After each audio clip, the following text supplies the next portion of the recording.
2025-এর শেষ দিনটা আমরা কীভাবে কাটালাম সেটাই আজকে আপনাদের সাথে শেয়ার করব। হে হাই এভরিওয়ান, আমি আবারও চলে এলাম একটা নতুন ভিডিও নিয়ে আপনাদের কাছে। 2025-এর শেষ দিন মানে 31st-এ আমি সকাল সকালে রেডি হয়ে নিচ্ছিলাম একটু বাইরে যাবার জন্য। আমি, আমার দিদি, দাদাভাই এবং আরও কিছু বন্ধুরা মিলে বাইরে যাওয়ার একটা ছোট্ট প্ল্যান করেছিলাম। তার জন্যই অল্প হালকা করে রেডি হয়ে নিচ্ছি। এই রেডি হওয়ার ভিডিওটা আমি অলরেডি আমার পেজে পোস্ট করে দিয়েছি, আমার পেজ অর্পিতা মিনি সিরিজে। তো এই আমার ফাইনাল লুক।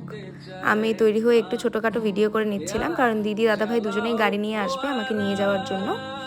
তো আমি তারপরেই উঠে গেলাম গাড়িতে। রাস্তায় খুব সুন্দর একটা জায়গায় আমরা দাঁড়িয়েছিলাম, সেটা হচ্ছে নিমতি ধাবা, আমাদের নর্থ বেঙ্গলের খুব ফেমাস এই ধাবাটা। সেখানে নেমে আমরা সকালের ব্রেকফাস্ট সেরে নিচ্ছিলাম নান আর তরকা দিয়ে। আমি একটা নানই খেয়েছিলাম।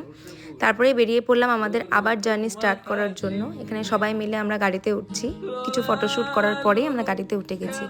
রাস্তার ভিউগুলো খুবই সুন্দর, তাই একটা খুব সুন্দর জায়গা দেখে আমরা দাঁড়িয়ে গেছিলাম। সেটা হচ্ছে জলঢাকা নদীর ব্রিজের ওপর। ব্রিজটা খুবই সুন্দর, তোমাদের সাথে এটা শেয়ার করব অবশ্যই।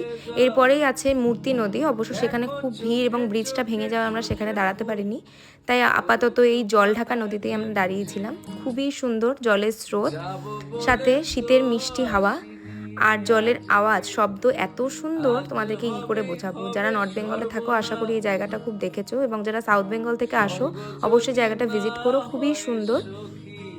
আমরা মেনলি আজকে যাচ্ছিলাম লাটাগুড়ির উদ্দেশ্যে, একটা রিসর্টে আজকে নাইটটা স্পেন্ড করব সবাই একসাথে বন্ধুরা মিলে অনেকদিন পর।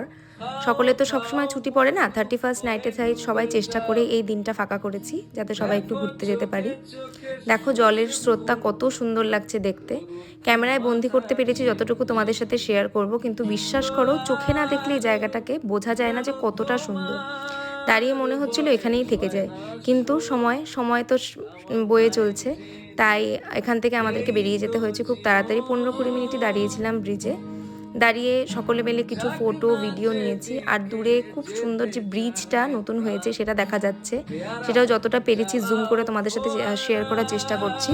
এরপরে ওখানে আমি কিছু ছোট ছোট ভিডিও নিয়ে দিয়েছে আমাকে আমার দিদি, খুব সুন্দর সুন্দর কিছু ভিডিও, সেগুলো আলাদা করে আমি আমার পেজে পোস্ট করব, সবাই অবশ্যই দেখো। খুবই ঠান্ডা হাওয়ার মিষ্টি জলের আওয়াজ সমস্ত কিছু দেখে ভিডিও ফটোশ্যুট করার পরে আমরা আবার আমাদের জার্নির উদ্দেশ্যে বেরিয়ে পড়লাম। রাস্তা খুবই সুন্দর, দেখে মনে হচ্ছিল সবই ভিডিও করে পোস্ট করব, কিন্তু তা তো সম্ভব নয়।